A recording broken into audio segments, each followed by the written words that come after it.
Hi! Hello! Welcome to our channel enlight నమూయ. This is Sravanthi. ఈరోజు ఈ వీడియోలో మనం డీఎస్సీ మ్యాథమెటిక్స్‌కి సంబంధించి అంటే ఎస్ఏ మ్యాథమెటిక్స్‌కి సంబంధించి ఇంటర్ సిలబస్ ఏం చదవాలో చూద్దాం. దానికన్నా ముందు అసలు మనం మొత్తం ఒకసారి హోల్ సిలబస్ అయితే ఏముందో చూద్దాం. ఓకేనా?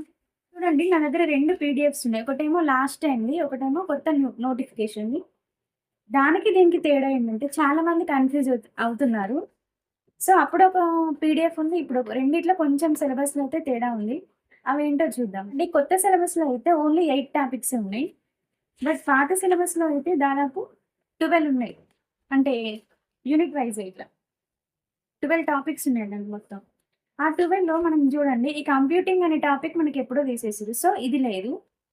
ఇంకొకటి ప్రోగ్రెషన్స్ అనేది ఒకటి సెపరేట్ చాప్టర్ ఇవ్వడం జరిగింది. సో, దీన్ని ఇక్కడ ఏం చేశారంటే ఆల్జీబ్రాలో మిక్స్ చేయడం జరిగింది. ఆల్జీబ్రాలో ప్రోగ్రెషన్స్ అంటే arithmetic progressions, nth term and some of first n terms, geometric progressions, nth term and some of first n terms, some of infinity terms. అంటే ఈ ప్రోగ్రెషన్ అనే టోటల్ టాపిక్‌ని మనకిక్కడ ఆల్జీబ్రాలో కవర్ చేశారు. దానితో పాటు కంప్యూటింగ్‌ని తీసేశారు. సో, 2 అయిపోయాయి. ఇంకా ట్రిగ్నోమెట్రీ, అనలిటికల్ జామెట్రీ ఇట్లనే ఉంది. ఈ అనలిటికల్ జామెట్రీ ప్లేస్‌లో కోఆర్డినేట్ జామెట్రీ ఉందంతే.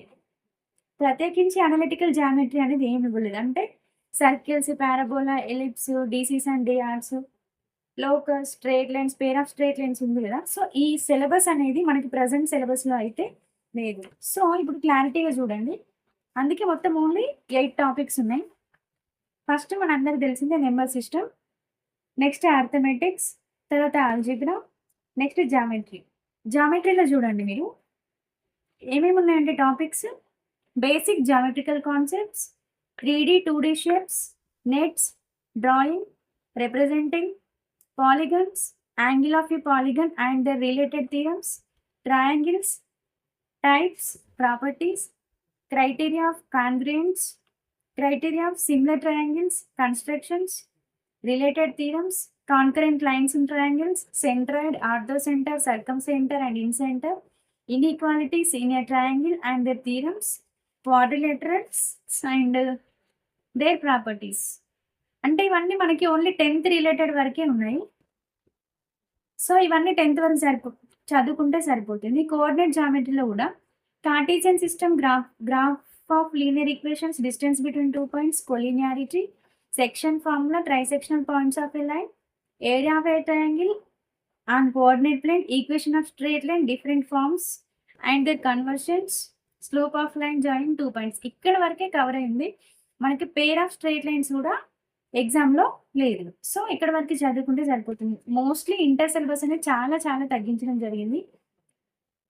ఇక్కడ ఒక్క ట్రిగ్నోమెట్రీలో మాత్రం మనకిక్కడ ఏముంటాయి only just basic concepts, trigonometric ratios ఉంటాయి గదా! వాటితో పాటు compound angles, multiple and sub multiple angles, complementary angles, trigonometric identities, ఇంకా conversion of trigonometric ratios, trigonometric transformations.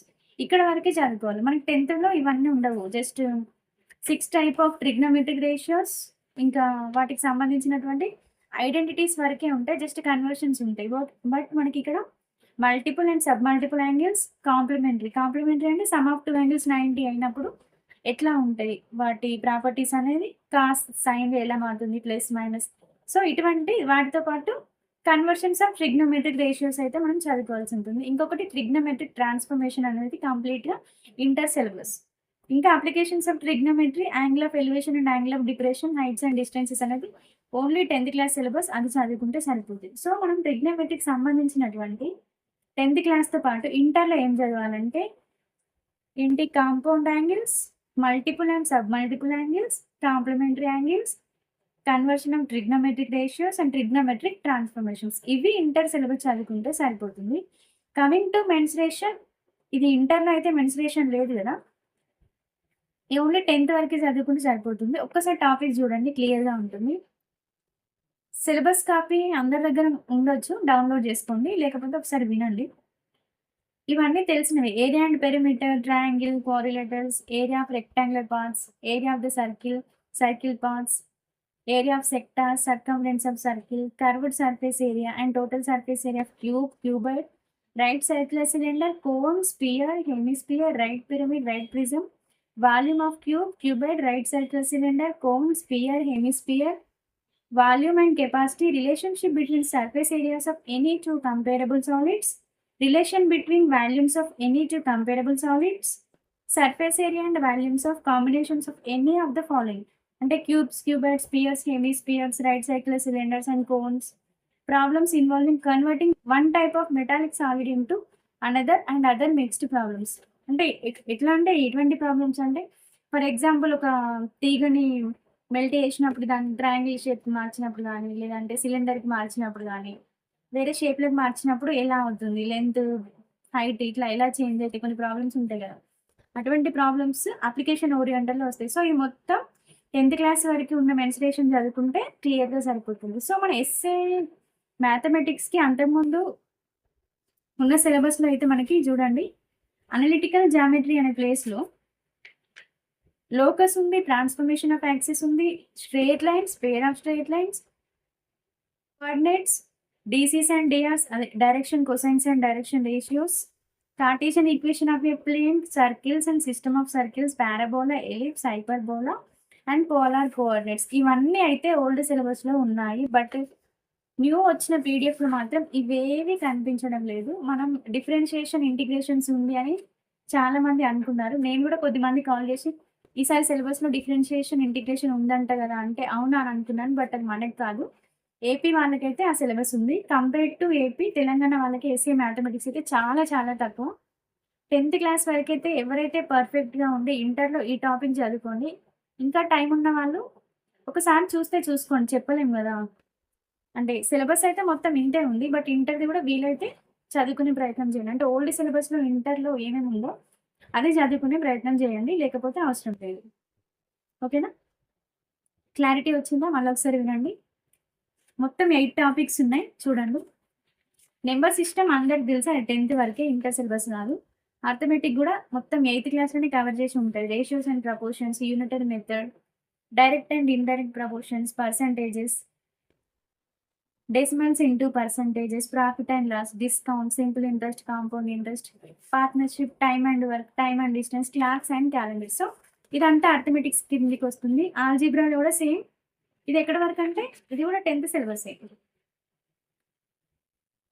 తెలుసా? Remainder theorem, factor theorem, division algorithm theorem, linear equations in 2 variables, graphs, pair of linear equations in 2 variables, quadratic relationship between roots and coefficients, అదే sum of the roots అంటే minus b by a, product of the root c by a. So, అటువంటి ఇందులోనే progressions కూడా include చేశానని చెప్పాను కదా! అంతే.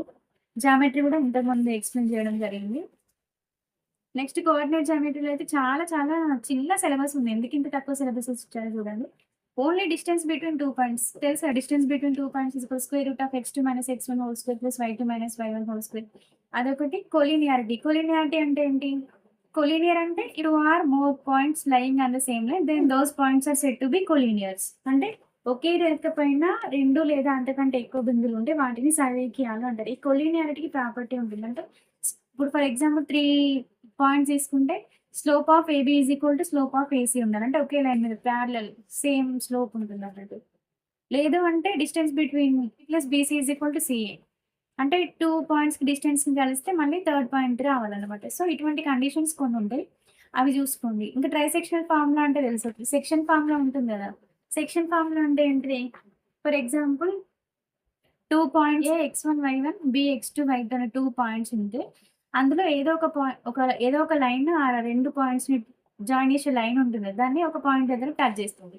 So, ఆ లైన్ ఇవి రెండిటిని m:n రేషియోలో డివైడ్ చేస్తుందనుకుంటే ఆ point P of x, y. ఆ point coordinates ఎట్లుంటాయంటే mx2 + nx1/m+n, my2 + ny1/m+ అనే ఫార్ములా ఉంటుంది. సో, ఇక్కడ ట్రైసెక్షన్ ఫార్ములా అంటే మనం ఆ 2 పాయింట్స్ మధ్యలో రెండిటిని ఇంక్లూడ్ చేయాలి. ఎట్లుండాలంటే ఒక పాయింట్ ఏమో 1:2లో డివైడ్ చేస్తుంది. ఒక పాయింట్ ఏమో 2:1లో డివైడ్ చేస్తుంది. అది పాయింట్ ఆఫ్ ట్రైసెక్షన్ అనమాట.